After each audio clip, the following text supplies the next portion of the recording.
საღამომშვიდობის უყურებთ კურიერს 6 საათზე თამთა გაზაშვილთან ერთად. დაკავების შემდეგ გიორგი ბაჩაშვილი პირველ კომენტარს სასამართლოს ხდომაზე გააკეთებს, რომელიც 29 მაისს გაიმართება თან ინვესტორების ფონდის ყოფილი ხელმძღვანელი ადვოკატმა რუსთავის მე-12 პენიტენციურ დაწესებულებაში უკვე მოინახულა. ინტერესების დამცველს დაკავების დეტალებზე არ უსაუბრია, თქვა რომ ბაჩაშვილი განცხადებას ხვალ გააკეთებდა, თუმცა პროცესი გადაიდო. დაკავების შესახებ სახელმწიფო უსაფრთხოების სამსახურისგან დილით გახდა ცნობილი. ოფიციალური ინფორმაციის თანახმად უწყებაში ანონიმური შეტყობინება შევიდა, რომ წითელი ცირკულარი ძებნელი და მსჯავრდებული საქართველოსა და რუსეთის ორმაგი მოქალაქე გიორგი ბაჩაშვილი გადაადგილდებოდა წითელ ხიდსა და სადახლოს შორის ეგრეთ წოდებულ მწვანე საზღვართან. გიორგი ბაჩაშვილი ბიძინა ევანიშვილის კრიპტოვალუტის მითვისებაში არის მსჯავრდებული და მას 11 წლიანი პატიმრობა აქვს მისჯილი. ამასთან ბრალი წარდგენილი აქვს ორ მიმდინარე საქმეზე, ესენია მტკვარი ჰესის და საზღვრის უკანონო კვეთის საქმეები. ვისაუბრეთ მე და გიორგიმ ძალიან დეტალურად, თუმცა მისი სურვილი არის, რომ ხვალ სასამართლო პროცესი როდესაც შედგება, თავად გააკეთოს საჯაროდ განცხადება მომხდარ პროცესებთან დაკავშირებით. შესაბამისად, მე დეტალებზე სამწუხაროდ ვერ დაგელაპარაკე. საზღვრის დატოვების ფაქტს ცალკე გამოძიების კონტექსტში მას ბრალდება წარედგინა, რაც შეეხება უკვე არსებული სისხლისამართლის საქმის ფარგლებში და იმ პერიოდში ეს იყო ორი სისხლისამართლის საქმე მოგეხსენებათ, ბუნებრივია მოხდა აღკვეთის ღონისძიების შეცვლა, მათ შორის მტკვარი ჰესის პროექტთან დაკავშირებულ არსებულ სისხლისამართლის საქმეს. გიორგი ბაჩაშვილი დამნაშავე იქნა ცნობილი როგორც მითვისებაში, ასევე მითვისებული აქტივის ლეგალიზებაში, საბოლოო ჯამში მიესაცა 11 წლის თავისუფლების აღკვეთა და ბუნებრივია ამ კონტექსტში საერთაშორისო მექანიზმების გამოყენება განხორციელდა იმისათვის, რომ მოხდარიყო მისი ბუნებრივია დაკავება. რაც შეეხება ეგრეთ წოდებულ მტკვარი ჰესის საქმეს, ეს საქმე ეხება მისი მხრიდან გულგრილობის ჩადენას. მისი დამოკიდებულება ამ პროექტისადმი იყო აბსოლუტურად სერიალი პროექტი, რომელიც დაახლოებით უნდა დამჯდარიყო 140 მილიონი, დაჯდა 240 მილიონი და მიუხედავად იმისა, რომ ძალიან დიდი ხნის წინ უნდა შესულიყო ექსპლუატაციაში, უნდა დასრულებულიყო და შესულიყო ექსპლუატაციაში, დღეს მდგომარეობითაც ეს ექსპლუატაციაში არ არის.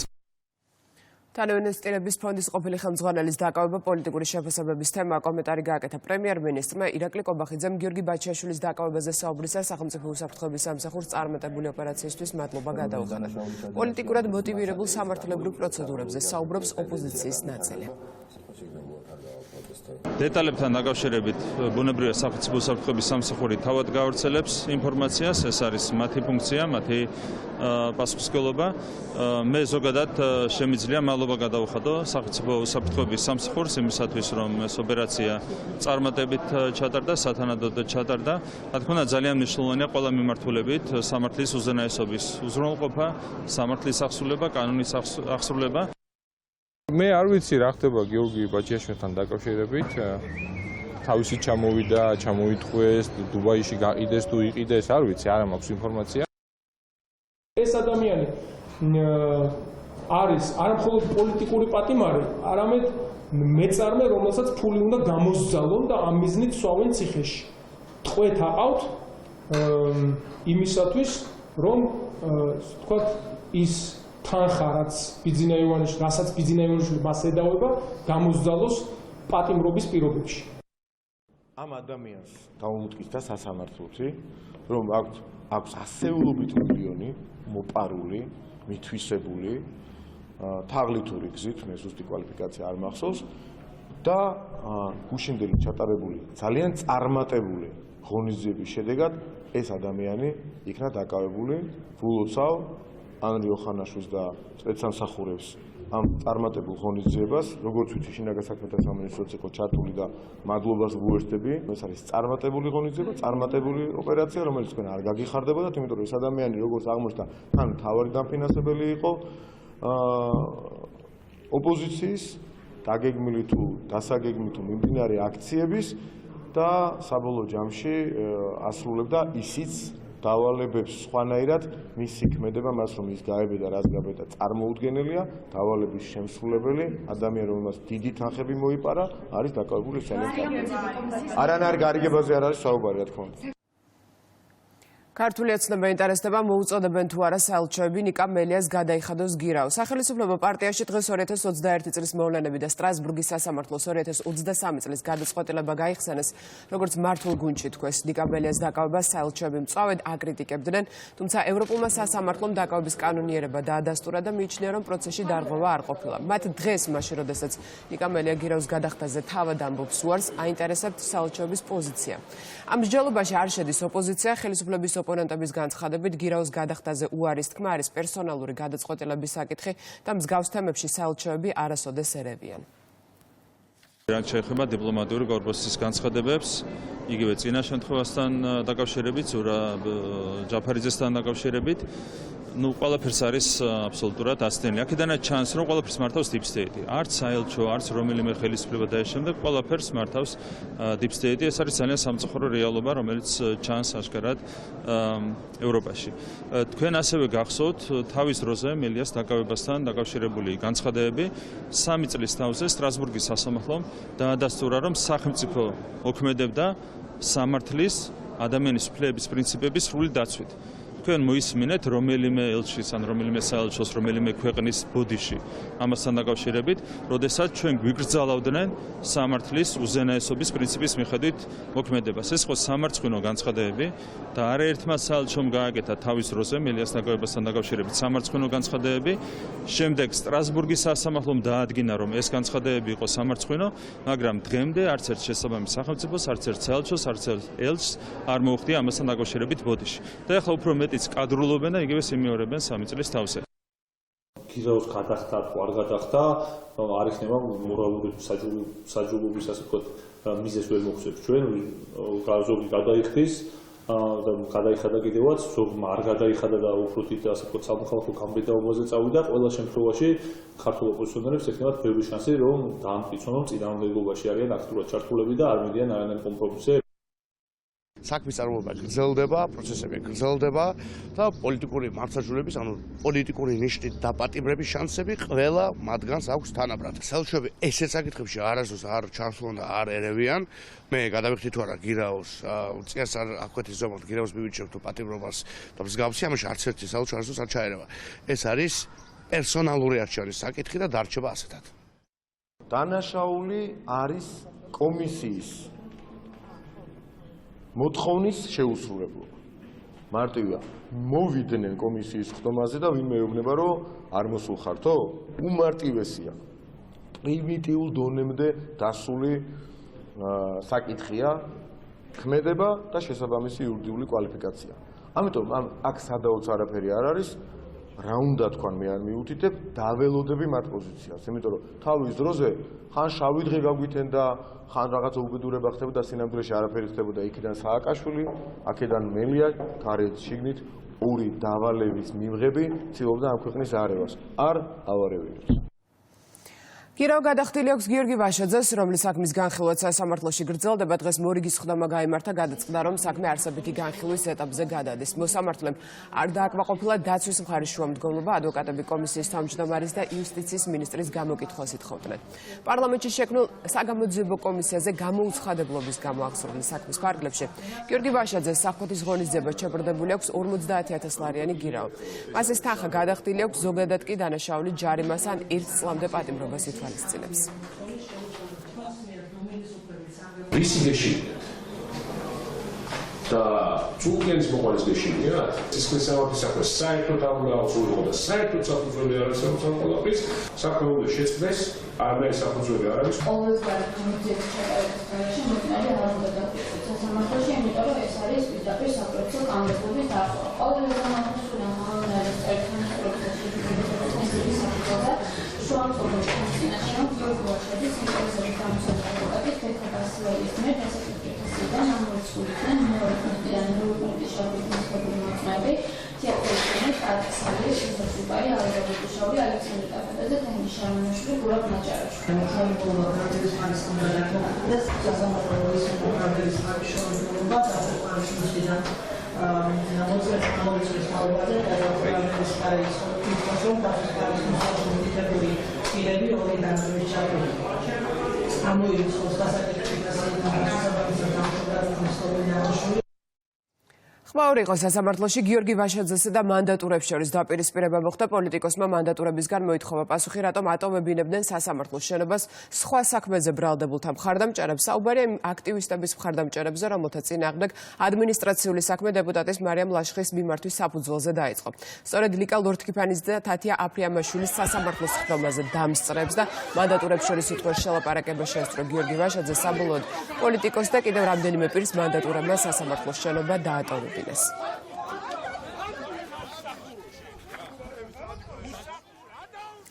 პარალელურად მსახიობ ანდრო ჭიჭინაძის, იუმორისტ უნიცე ცხადაძის და კიდევ 9 პირის სასამართლოს ხდომა მიმდინარეობს. დღეს კითხავენ პოლიციელებს, რომლებსაც საქმის ფარგლებში დაზარალებული სტატუსი აქვთ. ბრალდების მხარის განცხადებით, ამ ეპიზოდზე საერთო ჯამში 40 პოლიციელი არის დაზარალებული. დაკავებულები კი აცხადებენ, რომ სამართალდამცველთა დაშავებასთან კავშირი არ აქვთ. მათ ნაწილს აქციების დროს ჯგუფური ძალადობის ორგანიზებას, ნაწილს კი მონაწილეობას ედავებიან.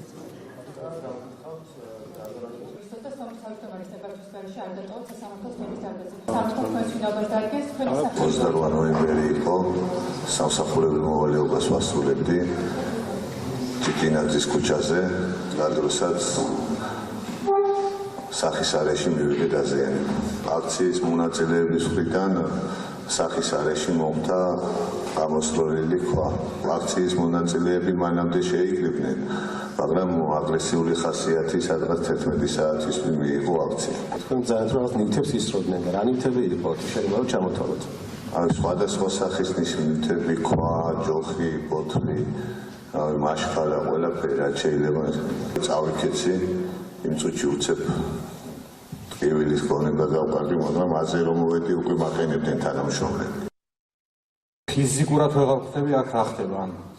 წერან მინდოდა მოწმისთვის მეკითხა ახალს თუ გეტყვით რამეს თქვა. მოვდივართ და რისთვის მოვდივართ ვერ ხდები. მე ვფიქრობ გადაწყვეტილებაზე, რომელიც თქვენ უნდა იცოდეთ ჩემი აზრით, ამას აგიხსნით, მე რა გადაწყვეტილება და რატომ არის უბრალოდ ეს გადაწყვეტილება. შესაძლოა მე მომდევნო სექტორიდან აქ აღარ მოვიდე. ამას ადვოკატთან გავივლი როგორ ჯობია, რა ჯობია. ერთი და იგივე ხდება ყოველ დღე. ყოველ სასამართლოზე და რა ვიცი, რა აზრი აქვს ამ ყველაფერს.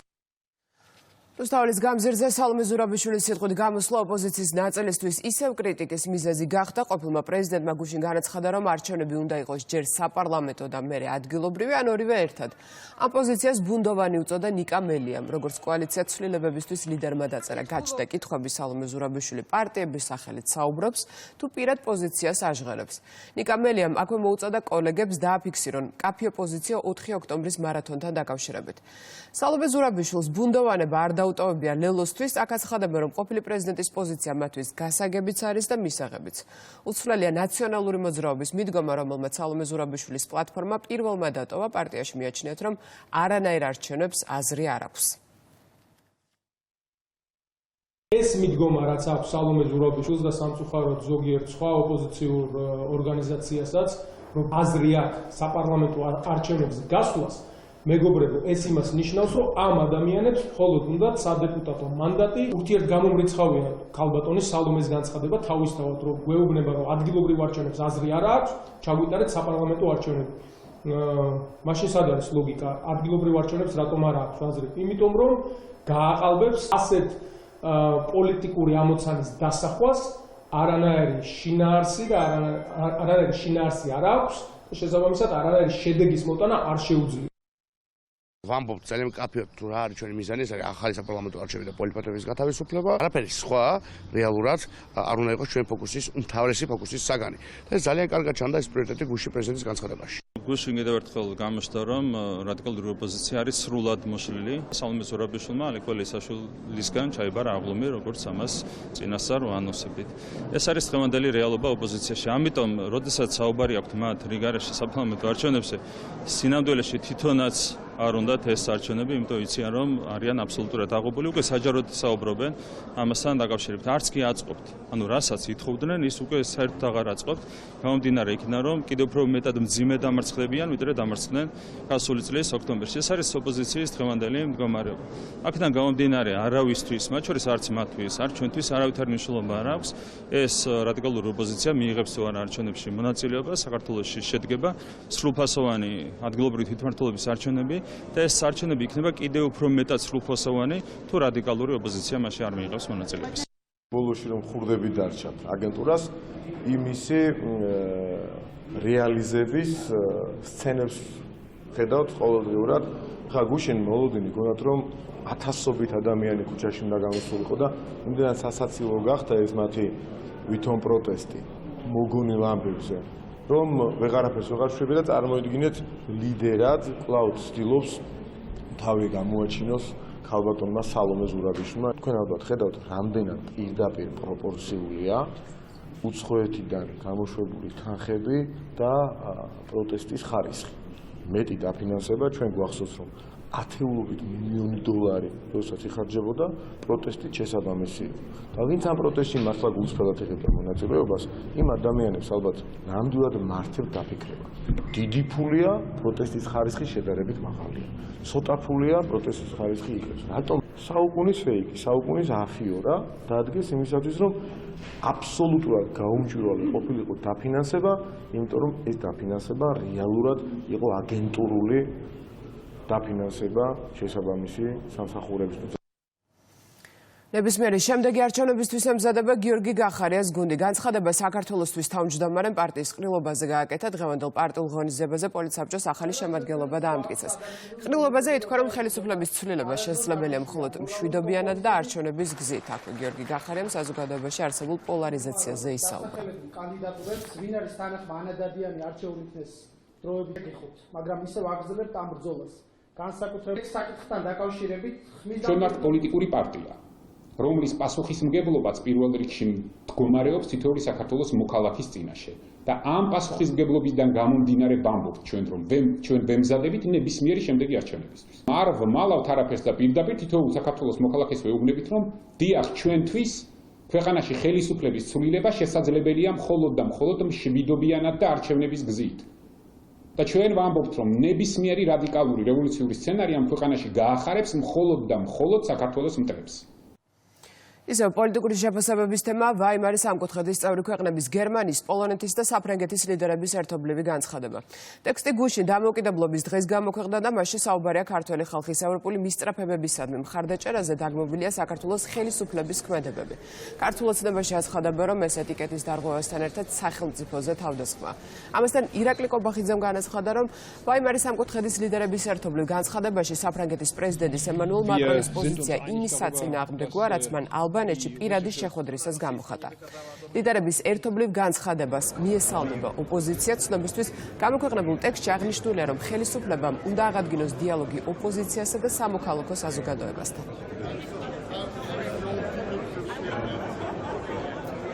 როდესაც შენ არ ვღებ დემოკრატიის, კანონის უზენაესობის ყველა შესაძლო სტანდარტს, როდესაც აუქმებ ევროპული კავშირისკენ სვლას, როდესაც აკეთებ ყველაფერს იმისათვის, რომ რეალურად ეს ქვეყანა არ წავიდეს წინ ევროატლანტიკური დღის წესრიგისკენ.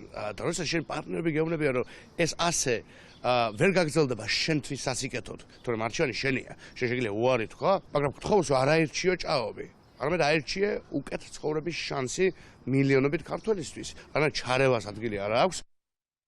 როდესაც პარტნიორები კრიტიკულად აკეთებენ განცხადებებს, ამას ყური უნდა დაუგდო და მით უმეტეს, როცა თავაზობენ გარკვეულ ნაბიჯებს დიალოგის თვალსაზრისით, რაც არის სწორი, ამას ჭირდება ადეკვატური რეაგირება. როდესაც არსებობს შენი ვალდებულება, როგორც ქვეყნის იმ პირობების შესასრულებლად, რაც პირველ რიგში შენ გჭირდება და შენ ხალხს გჭირდება, ხო?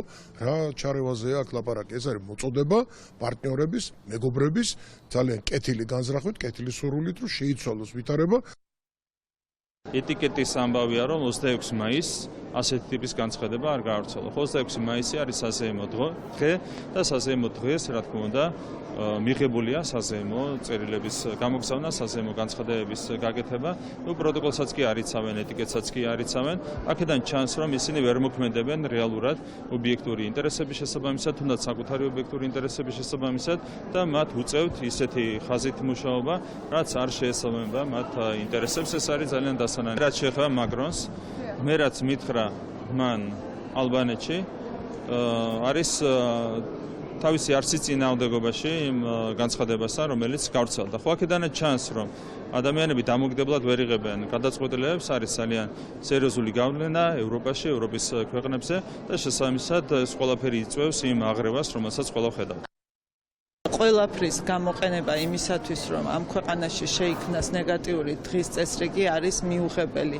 26 მაისი არის საქართველოს დამოუკიდებლობის დღე, ეროვნული დღე და ეს არის ის დღე, რომელსაც პარტნიორები, მეგობრები და ზოგადად ულოცავენ ქვეყნებს და ეს არის ძალიან მნიშვნელოვანი რამ. თუ ვინმეს კრიტიკა უნდა ამის შესაძლებლობა მათ ყოველთვის აქვთ, არიშურებენ ამისთვის საგისხმევას, ეროვნულ დღესასწაულის გამოყენება იმისათვის, რომ ნეგატიური დღის წესრიგი შექმნა ქვეყნის შიგნით, ნამდვილად არ არის მისასალმებელი.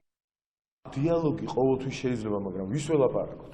აი, ვის და რაზე ველაპარაკებით? დამოუკიდებლობის ხარისხი, დამოუკიდებლობის საკითხი არ გადაიხედა უკანასკნელი ათწლეულების ისტორიაში, განმავლობაში. ასეთი ხარისხი ჩვენ დამოუკიდებლობისა არ გვქონია და ეს უზრუნველყოფს დანარჩენს ყველაფერს. პროგრესს, ევროინტეგრაციას რეალურს და არა შანტაჟისთვის გამოყენებულ რაღაც ბერკეტებს. და რაც უფრო დამოუკიდებელი იქნება ქვეყანა, მით უფრო დარწმუნდება ყველა შიგნით და გარეთ, რომ საქართველოს და ქართველი ხალხის გარეშე ამ ქვეყანაში გადაწყვეტილებები ვეღარასდროს მეიღება. როგორც წინა წლებში იყო, ყველა მოლაპარაკება, შარლ მიშელს გაგახსენებთ და დანარჩენი. ყველა შეთანხმება, ყველა დიალოგი მიმართული იყო რას ჩამოგციცქნიდნენ, აი პირდაპირ მნიშვნელობით, სუვერენიტეტიდან. სად შეგუზღუდავდნენ, სად იქნებოდა გარე ბერკეტი, მეტი ვიდრე შიდა ბერკეტი. და თუ კი ასეთი დიალოგები უნდა წარიმართოს, ამ დიალოგზე ქართველი და მისი ხელისუფლება აღარასდროს დაჯდება. ამერიკის შეერთებული შტატების სამხედრო დაზვერვის სააგენტომ 2025 წლის გლობალური საფრთხეების შეფასების ანგარიში გამოაქვეყნა. კავკასიის რეგიონში ნახსენებია საქართველო და სომხეთი. დოკუმენტში ვკითხულობთ. თითქმის ეჭვგარეშეა, რომ რუსეთი მიზნად ისახავს საქართველოს საკუთარი გავლენის სფეროში დაბრუნებას ოქტომბრის საპარლამენტო არჩევნების შემდეგ. ქართული ოცნების ხელმძღვანელობით მთავრობამ შექმნა ისეთი გარემო, რომელიც რუსეთს საშუალებას აძლევს გაზარდოს საკუთარი გავლენა ქვეყანაში, წერია ანგარიში. ამ მოსაზრებას უსაფუძვლოს უწოდებს პრემიერ-მინისტრი. რა გავლენის გაზრდაზეა საუბარი, არ ჩვეულებრივი სისულელე, ასეთი სისულელები რო ხდება ასეთ მნიშვნელოვან დოკუმენტებში, სწორედ ეს მიუთითებს ტიპსიეთის გავლენას. პარლამენტმა პირველი მოსმენით მხარი დაუჭირა ინიციატივებს, რომელიც პროკურატურის და სადაზვერო სამსახურის კანონებს ეხება. სპეციალური საგამოძიებო სამსახური უქმდება სისხლის სამართლის ის საქმეები კი, რომლებზეც უწყება მუშაობდა პროკურატურას გადაეცემა. ამას გარდა პრემიერ-მინისტრის დაქვემდებარებიდან სახელმწიფო უსაფრთხოების სამსახურის მმართველობაში გადადის დაზვერვის სამსახური და ეროვნულ სადაზვერო სააგენტოდ ყალიბდება. ის ბუნდოვანება, რაც არსებობდა სპეციალურ საგამოძიებო სამსახურის სამართლებრივ სტატუსთან დაკავშირებით, აღმოფხვილი იქნება. შეგახსენებთ, რომ საქართველოს კონსტიტუციის მიხედვით განსაზღვრულია, რომ ქვეყნის უმაღლესი ორგანოების კომპეტენციას მიეკუთვნება გამოძიება. არ არსებობს იმაზე უფრო დამოუკიდებელი ორგანო, ვიდრე მისი დამოუკიდებლობის გარანტია ასახული არის ჩვენს უმაღლეს კანონში, საქართველოს კონსტიტუციაში. შესაბამისად, ის ვალდებულება, რომ სამართალდამცავი ორგანოების წარმომადგენლების მიერ ჩადენილი დანაშაულები გამოეძიოს დამოუკიდებელმა ორგანომ, პირდაპირ უზრუნველყოფილი იქნება. თქვა, რომ თითქოს საგარეო დაზვერვის სფერო უნდა ათქვეფილიყო ზოგადად უსაფრთხოების სტრუქტურაში და მას არანაირი სპეციფიკური ნიშნები აღარ ექნებოდა და იქნებოდა თითქოს და რაღაცა ერთი დეპარტამენტის დონეზე, რომელიც შედის სახელმწიფო უსაფრთხოების სამსახურის სტრუქტურაში. ეს ასე არ არის. საგარეო დაზვერვის ამოცანები არ შეიცვლება და არ შეიძლება შეცვლილი ყოფილიყო. ის უბრალოდ კოორდინაციაში იქნება ერთიანი უსაფრთხოების სისტემასთან და ეს კოორდინაცია იმ გამოწვევებიდან გამომდინარე, რაც საქართველოს წინაშე არის და მთელ მსოფლიოში ვითარდება, რა თქმა უნდა, მისაღებია. პარლამენტში დროებითი საგამოძიებო კომისიის მორიგის ხდომა გაიმართა მოусმინეს დიმიტრი სანაკოევს, რომელმაც 2004-2008 წლებში საქართველოს ოკუპირებულ ტერიტორიებზე შექმნილ ვითარებაზე ისაუბრა. სანაკოევი სამხრეთ ოსეთის დროებითი ადმინისტრაციის ხელმძღვანელი იყო. როდის იცოდით თქვენ უკვე, რომ საქართველოში აგვისტოში ან ახლოეს მომავალში იქნებოდა ომი? 7-5 საათზე დამიბარა. ვინ? პრეზიდენტმა მიშა სააკაშვილმა ესე მითხრა, რომ დღესო, აი ხლა ჯობია, ეხლა მეც განცხადებას ვაკეთებო რა, რომ დავამშვიდოთ სიტუაციაო. თუ რამე დღეს კიდე დარღვევა მოხდებაო, ეგრე უნდა შევიდეთ უკვე რა მაშინ. თქვენ რა უპასუხეთ? ამას ელოდებიან რუსები მეთქი რა, რომელიც ამზადებდნენ თავისი გეგმით, რომ საქართველოს ჯარი რო შევა, რა უნდა გააკეთო. ეს უთხარით მიშას, რომ ზუსტად ამას ელოდებიან რუსები? ზუსტად ესე უთხარი. რა გიპასუხათ? ყველაფერი შეთანხმებულია უკვე არ მიგეშინიაო. სახში რომ მივედი უკვე რომ გავიგე უკვე პირველი საათი იყო თუ 12 საათი იყო ესე დაახლოებით როგორ უკვე პირველი ისინი რომ ტელევიზიიდან რომ დაიწყო ფართომასშტაბური ისინი. წახვედით გორში.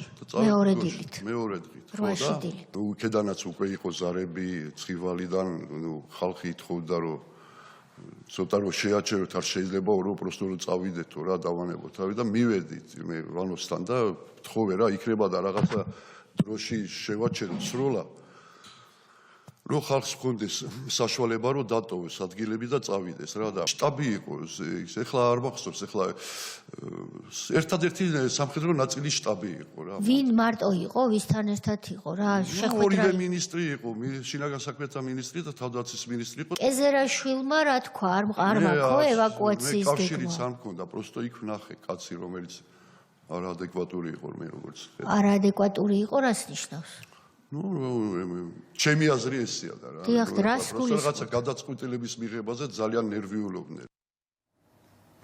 დიასპორას სამშობლოსთვის ტრადიცია ერთიანობა განვითარება, ასე ქვია ფორუმს, რომელიც საგარეო საქმეთა სამინისტროს ორგანიზებით ეროვნულ ბიბლიოთეკაში გაიმართა და დიასპორის დღეს მიეძღვნა. ღონისძიება მაკაბოჭელიშვილი გახსნა სტუმრებს სიტყვით მიმართეს პრეზიდენტმა, პრემიერ-მინისტრმა და პარლამენტის თავმჯდომარემ.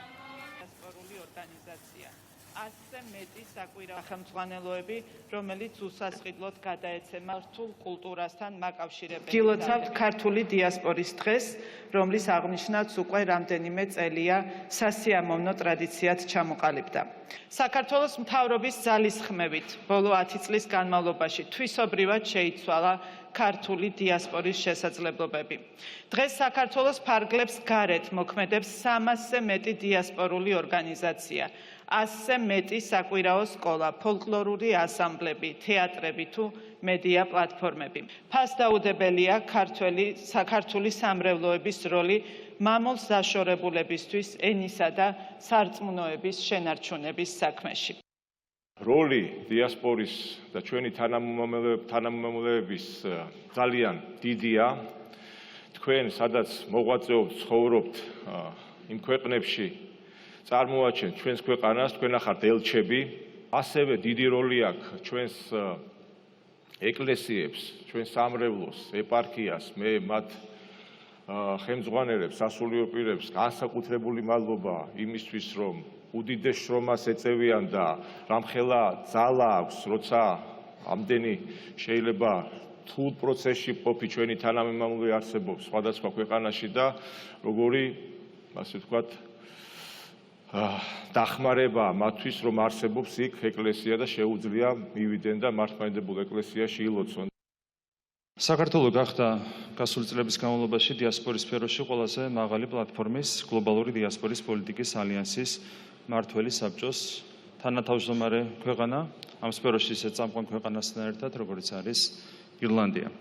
ამასთან საქართველო არის დუბლინის დეკლარაციის ხელმომწერი მხარე, რითაც ის უერთდება გაეროსა და საერთაშორისო საზოგადოების ერთიან მიდგომას დიასპორის სფეროში. ბოლო პერიოდში ჩატარებული ყველა მაღალი დონის ფორუმი თუ სადისკუსიო პანელი საქართველოს დიასპორულ პოლიტიკას და პროგრამებს საუკეთესო შეფასებას აძლევს, რითაც ჩვენ ასევე შეგვიძლია ვიამაყოთ. სახელმწიფოს ძალისხმევა მომავალშიც იქნება მიმართული ისეთი პროგრამების განხორციელებისკენ, რომლებიც დიასპორის წარმომადგენლების ეროვნული და კულტურული იდენტობის შენარჩუნებას და ასევე განსაკუთრებით განათლების საკითხებს ეძღვნება. ასევე განსაკუთრებული ყურადღება დაეთმობა ახალგაზრდობის საკითხებს, ახალგაზრდების მჭიდრო კავშირის შენარჩუნებას, სამშობლოსთან უცხოეთში სასწავლებლად წასულ სტუდენტებს, რომლებიც უნდა შექმნან ჩვენი ქვეყნის წარმატებული მომავალი. ამ ყველაფრის პარალელურად ჩვენი უმთავრესი საზრუნავი უცხოეთში მცხოვრები ჩვენი თანამოქალაქეების საქართველოში დაბრუნება უნდა იყოს. მე მოხარული ვარ, რომ შარშან სამშობლოში დაბრუნებული თანამოქალაქეების რაოდენობამ ქვეყნიდან გასულებისას მცირედით, მაგრამ გადააჭარბა. დიდი იმედი მაქვს, რომ ეკონომიკის ზრდასთან ერთად სამშობლოში დაბრუნებული ემიგრანტების რიცხვი წლიდან წლამდე მოიმატებს.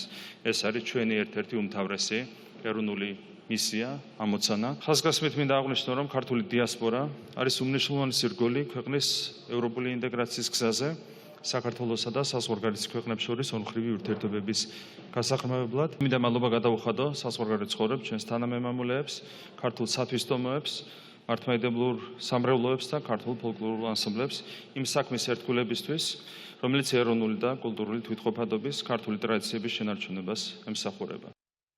ქართველთა დიასპორები ყოველთვის ხიდის როლს ასრულებდა საქართველოსა და მათ ადგილსამყოფელ ქვეყნებს შორის. მათ დიდი წვლილი შეაქვთ ჩვენი კულტურის, ტრადიციების რწმენის, ღირებულებების შესახებ ცნობიერების ამაღლებაში, ასევე ჩვენი ეროვნული ინტერესების დაცვაში. მაშინ, როდესაც ჩვენ ვაგრძელებთ ძლიერი, დემოკრატიული, მშვიდობიანი, წარმატებული საქართველოს მშენებლობას, იზრდება თქვენი როლიც ამ საერთო საქმეში. კარგად გვესმის, რომ საზღვარგარეთ ჩვენი თანამოქალაქეების წარმატება ჩვენი სამშობლოს წარმატებას ნიშნავს. ამიტომ ჩვენი პოლიტიკური გუნდი უდიდეს მნიშვნელობას ანიჭებს ჩვენს დიასპორასთან მტკიცე კავშირების შენარჩუნებას და ისეთი სამართლებრივი ბაზის შექმნას, რომელიც უკეთ დაიცავს თქვენს უფლებებს. ამ კუთხით აღსანიშნავია საქართველოს პარლამენტის დიასპორისა და კავკასიის საკითხთა კომიტეტის საქმიანობა და აგრეთვე მრავალი პროგრამა თუ პროექტი, რომლებიც ხარს უჭერს დიასპორის წარმომადგენლების ინიციატივებს. მზად ვართ გავაგრძელოთ დიალოგი და თანამშრომლობა ჩვენს დიასპორელებთან და ერთად ვიმუშაოთ საქართველოს ნათელი, მშვიდობიანი და წარმატებული მომავლისთვის. დიასპორის ფორუმის გახსნის შემდეგ გაიმართა თემატური პანელები იმშელეს ეკონომიკის, განათლების და ახალგაზრდობის მიმართულებით საკითხებსა და სამომავლო გეგმებზე. პირველად ვიღებ მონაწილეობა დიასპორის ფორუმში. ძალიან ბევრი ახალი ინფორმაცია მივიღე, გამოცდილება. იმედია, რომ სულ ჩატარდება დიასპორის ფორუმი. წელს გაკეთდა პირველად, ასე ვთქვათ, გრძელვადიანი გადამზადება პედაგოგებისთვის, რომლებიც უკვე დიდი ხანია საქართველოს ფარგლებს გარეთ იმყოფებიან და ძალიან მნიშვნელოვანი იყო, ძალიან ბევრი რამ ვისწავლეთ, ძალიან დიდი გამოცდილება მივიღე და ვფიქრობთ მომავალი სასწავლო წლიდან ამ გამოცდილებაზე დაყრდნობით ძალიან მნიშვნელოვან ცვლილებებს განვახორციელებთ ჩვენ საკვირაო სკოლებში. ასევე წელს დაიბეჭდა ახალი სახელმწიფო სპეციალურად საკვირაო სკოლის მოსწავლეებისთვის. ის მიერ უკანონო დაკავებული გიორგი ბოლოთაშვილი თავისუფალია სახელმწიფო უსაფრთხოების სამსახურის ინფორმაციით ცენტრალური ხელისუფლების მიერ კონტროლირება ტერიტორიაზე იმყოფება. საოკუპაციო ძალებმა ეს ხურვალეთის მიმდებარედ ოკუპირებულ ტერიტორიაზე აიყვანეს. ოფიციალური ცნობით გიორგი ბოლოთაშვილის უკანონო პატიმრობიდან გათავისუფლების პროცესში აქტიურად გამოიყენებოდა როგორც ევროკავშირის მისიის ცხელი ხაზის მექანიზმი, ისე ცენტრალური ხელისუფლების ხელთ არსებული ყველა ინსტრუმენტი. დიდი ოდენობით კონტრაბანდის შემოტანისთვის თურქეთის მოქალაქე დააკავეს. ოფიციალური ინფორმაციით მას სარფის გავლით ავტობუსის სალონში მოწყობილი სამალავით 9 მილიონი ლარის ოქროს ნაკეთობა შემოჰქონდა. დანაშაულის 7 წლამდე პატიმრობას ითვალისწინებს. გამოძებით დადგინდა, რომ თურქეთის რესპუბლიკის მოქალაქემ საბაჟო გამშვები პუნქტის სარფის გავლით საბაჟო კონტროლისგან მალულად, კერძოდ მისი მართვის ქვეშ მყოფი სამგზავრო ავტობუსის სალონში სპეციალურად მოწყობილი სამალავით საქართველოს საბაჟო საზღვარზე გადმოიტანა 556.129 ლარის საბაჟო ღირებულების 3197.18 გრამი ოქროს საიუველირო ნაკეთობები. გამოძიება მიმდინარეობს სისხლის სამართლის კოდექსის 214 მუხლის მეორე ნაწილით, რაც საჟერის სახით ითვალისწინებს თავისუფლების დაკვეთას 5-დან 7 წლამდე ვადით. ცხოველთა ჯანმრთელობის დაცვა, ვაქცინებზე ხელმისაწვდომობა და ამ მიმართულებით შემუშავებული საკანონმდებლო პროექტები. ძირითადად ამ თემებზე გაამახვილა ყურადღება სოფლის მეურნეობის მინისტრმა პარიზში, საფრანგეთში ცხოველთა დაცვის მსოფლიო ორგანიზაციის 92 გენერალური სესია გაიმართა. საქართველო 33 წლის წინ გახდა ნაწილი ორგანიზაციის, რომელიც სულ 193 ქვეყანას აერთიანებს. დარწმუნებული ვარ, რომ ორგანიზაცია და მისი წევრი სახელმწიფოები გადადგამენ მნიშვნელოვან ნაბიჯს, რათა გააძლიერონ ჩვენი საერთო მიღწევები და ეფექტურად უპასუხონ გამოწვევებს. გარემოს დაცვისა და სოფლის მეურნეობის მინისტრი სიტყვით ცხოველთა ჯანმრთელობის დაცვის მსოფლიო ორგანიზაციის 92 სესიაზე გამოვიდა. დავით სონღულაშვილი პარიზში გამართულ შეხვედრაზე იმ საკანონმდებლო ცვლილებებსაც შეეხო, რომლითაც მისი თქმით ქვეყანა ცხოველთა ჯანმრთელობის დაცვის მიმართულებით საერთაშორისო სტანდარტებს დაუახლოვდა.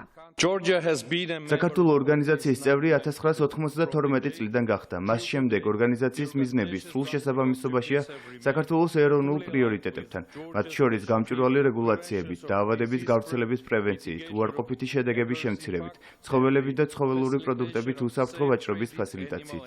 ქართულმა მხარემ პარიზში გენერალური სესიის ფარგლებში გამართულ მინისტერიალშიც მიიღო მონაწილეობა. სიტყვით გამოსვლისას დავით სონღულაშვილმა ქვეყნებისთვის ვაქცინებზე ხელმისაწვდომობის მნიშვნელობაზე ისაუბრა. შეხვედრას 20-მდე ქვეყნის სოფლის მეურნეობის მინისტრი ესწრებოდა. საფრანგეთში ვიზიტის ფარგლებში მინისტრმა პირისპირ შეხვედრა გამართა მსოფლიო ორგანიზაციის გენერალურ დირექტორთან. ისაუბრეს თანამშრომლობის შედეგებზე და პრიორიტეტულ საკითხებზე. ეს იყო მეტად ნაყოფიერი შეხვედრა. ჩვენ გვქონდა ღრმა და საინტერესო დისკუსია ვაქცინებისა და ვაქცინაციის საკითხებზე, ასევე ქვეყანაში არსებულ ვითარებაზე. ვფიქრობ, საქართველოს მნიშვნელოვანი წვლილი შეაქვს ცხოველთა ჯანმრთელობის დაცვის სფეროში და ახორციელებს არაერთ მნიშვნელოვან პროგრამას. კიდევ ერთხელ ხაზი გაესვა ჩვენ მონაწილეობას მსოფლიოს დაავადებების წინააღმდეგ ბრძოლაში და შესაბამისად ჩვენს ხარდაჭერას და აგრეთვე განსაკუთრებულად იყო ხაზგასმული და აღნიშნული, რომ საქართველოს მთავარი ვეტერინარი არჩეული იყო ევროპის რეგიონის ვიცე-პრეზიდენტად მეორე ვადით, რაც აუცილებლად კიდევ ერთხელ ხაზს უსვამს საქართველოს როლს და მნიშვნელობას ამ ორგანიზაციაში. სავაჭრო ურთიერთობების გაღრმავება, თევზჭერის სექტორის მიმართულებით გამოცდილების გაზიარება, ქვეყანაში ესპანური ინვესტიციების წახალისება, არსებული და სამომავლო თანამშრომლობის საკითხები განიხილა სოფლის მეურნეობის მინისტრმა პირისპირ შეხვედრებზე ესპანელ და პორტუგალიელ კოლეგებთანაც. მნიშვნელოვანი შეხვედრა მქონდა საქართველოს გარემოს დაცვისა და სოფლის მეურნეობის მინისტრთან. ქვეყნებს შორის არსებული მჭიდრო მეგობრული თანამშრომლობის გარდა დეტალურად განვიხილეთ ვაჭრობის, სოფლის მეურნეობის, თევზჭერისა და აკვაკულტურის განვითარების საკითხები. ყურადღება გავამახვილეთ ამ სფეროებში არსებულ გამოწვევებზე, რაც კიდევ ერთხელ უსვავს ხაზს ჩვენი მჭიდრო თანამშრომლობის მნიშვნელობას. სწორედ ეს პარტნიორობა არის ის საფუძველი, რომელიც გვაძლევს შესაძლებლობას ერთად ვიპოვოთ ეფექტიანი გზები არსებული სირთულეების დასაძლევად. მნიშვნელოვანია ევროპა მოусმინოს საქართველოს და დროულად მოხდეს მისი ევროკავშირში ინტეგრაცია. საქართველოს ცხოველთა ჯანმრთელობის დაცვის მსოფლიო ორგანიზაციას 1992 წელს შეუერთდა. ორგანიზაციაში მსოფლიოს 183 ქვეყანაა გაწევრიანებული. 27 მაისი გადაუდებელი სამედიცინო დახმარების საერთაშორისო დღეა. თარიღთან დაკავშირებით მიხეილ სარჯველაძე საგანგებო სიტუაციების კოორდინაციისა და გადაუდებელი დახმარების ცენტრის თანამშრომლებს შეხვდა. მათ პროფესიული დღე მიულოცა. ღონისძიების ფარგლებში ამ პროფესიით დაინტერესებულმა მოსწავლეებმა სატრენინგო ცენტრი დაათვალიერეს და სამუშაო პროცესს გაეცნეს. მინდა მიულოცო ჩემ კოლეგებს პროფესიული დღესასწაული და ყველას წარმატება და მრავალი გადარჩენილი სიცოცხლე ვუსურვო. მე თვითონ გადაუდებელი სამედიცინო დახმარების ექიმი უკვე 18 წელიწადია, რაც ვარ და ვფიქრობ, რომ ეს ყველაზე მნიშვნელოვანი რგოლი არის ჯანდაცვაში, ვინაიდან გადაუდებელ სამედიცინო დახმარებას ძალიან დიდი მნიშვნელობა აქვს. პირველესად მე მინდა მიულოცო პროფესიული დღე გადაუდებელი სამედიცინო დახმარების ყველა თანამშრომელს, ყველას უკლებლივ, ვინც გამუდმებით მუხლჩაუხრებლად შრომობს და იბრძვის თითოეული პაციენტის, ვისაც საჭიროება აქვს მათი ჯანმრთელობისთვის, სიცოცხლისთვის და ემსახურება თითოეულ მოქალაქეს. განსაკუთრებულად მნიშვნელოვანია მათი ღვაწლი და ეკუთვნით, რა თქმა უნდა, საზოგადოების მხრიდან დიდი დაფასება და მადლიერება. მისალოცი ტექსტი გამოაქვეყნა პრემიერ-მინისტრმა. ის დღევანდელ დღეს ულოცავს ექიმებს, ექთნებს, სასწრაფო დახმარების ბრიგადის წევრებს და ჯანდაცვის სისტემის თანამშრომლებს. მინდა განსაკუთრებული მადლიერება და პატივისცემა გამოვხატო თითოეული თქვენგანის მიმართ იმ ფასდაუდებელი ძალისხმევისთვის, რომელსაც ყოველდღიურად სწევთ ჩვენი თანამოქალაქეების ჯანმრთელობისა და სიცოცხლის დასაცავად. თქვენ ჩვენი საზოგადოების ნამდვილი გმირები ხართ, წერს ირაკლი კობახიძე. და ბოლოს უცხოეთის ახალი ამბები ქიმიური ქარხანა აფეთქდა ჩინეთში ფაქტი ქვეყნის აღმოსავლეთით მდებარე შანდულის პროვინციაში მოხდა. ჯერჯერობით არ გავრცელებულა ინფორმაცია მსხვერპლის შესახებ ჩინეთის საზოგადოებრივი მაუწყებლის მონაცემებით ადგილზე სახანძრო სამშველო ოპერაცია მიმდინარეობს. კომპანია, სადაც აფეთქება მოხდა, პესტიციდებს და ფარმაცევტულ პროდუქციას აწარმოებს.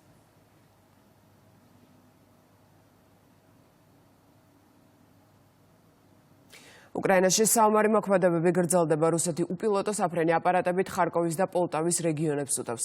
თავდასხმების ფონზე გერმანია, დიდი ბრიტანეთი, საფრანგეთი და შეერთებული შტატები ხსნიან ყველა შეზღუდვას უკრაინისათვის გადაცემულ იარაღზე. კიევს შეუძლია დასავლეთიდან მიღებული აღჭურვილობით შეტევა რუსეთის ტერიტორიაზე განახორციელოს. ზალენსკის განცხადებით, რუსეთი დიპლომატიურ მოლაპარაკებებს არასერიოზულად უყურებს და საჭიროა მოსკოვზე ზეწოლა კიდევ უფრო გაძლიერდეს. პარალელურად უკრაინის საკითხზე ისაუბრეს კრემლის ლიდერმა და თურქეთის საგარეო საქმეთა მინისტრმა. ტრამპი რუსეთისთვის სანქციების დაწესებას 1 ივნისიდან განიხილავს. ინფორმაციას Wall Street Journal-ის წყაროზე დაყრდნობით ავრცელებს. გამოცემა წერს, რომ ტრამპი სულ უფრო იმედგაცრუებულია უკრაინაში სამშვიდობო მოლაპარაკებების ნელი ტემპით, ასევე იმით, რომ პუტინი საომარ მოქმედებებს განაგრძობს. სტატიაში წერია, რომ სანქციები საბანკო სფეროს შეეხება. ჯალინ ჯორჯესკუ პოლიტიკიდან მიდის. რუმინეთის პრეზიდენტობის ყოფილმა კანდიდატმა გადაწყვეტილების შესახებ თავად განაცხადა, მან განმარტა, რომ აღარ გეგმავს პოლიტიკური ძალის შექმნას.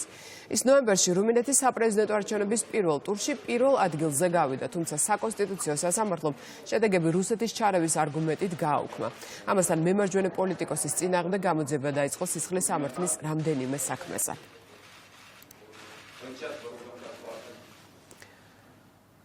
ლივერპულში ავტომობილი ხალხში შევარდა, დაშავდა 27 ადამიანი. მოქალაქეები საფეხბურთო კლუბ ლივერპულის გამარჯვებაზე იმობდნენ. კლუბმა ინგლისის პრემიერ ლიგის ტიტული მოიპოვა. თავდამსხმელი ადგილზე დააკავეს, დანაშაულის მოტივი ჯერჯერობით უცნობია.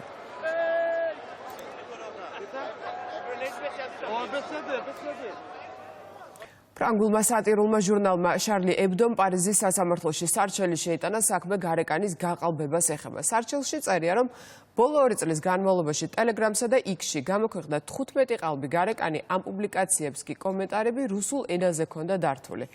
რედაქციის მტკიცებით, მიზანი რუსულენოვანი მომხმარებლის დარწმუნებაა, რომ ჟურნალი პუტინს მხარს უჭერს. ასეთი იყო კურიერი 6 საათზე დღის ყველა ამბავი. ვრცლად შეგიძლიათ ნახოთ რუსთავი 2G-ზე. მე ხვალამდე გემშვიდობებით.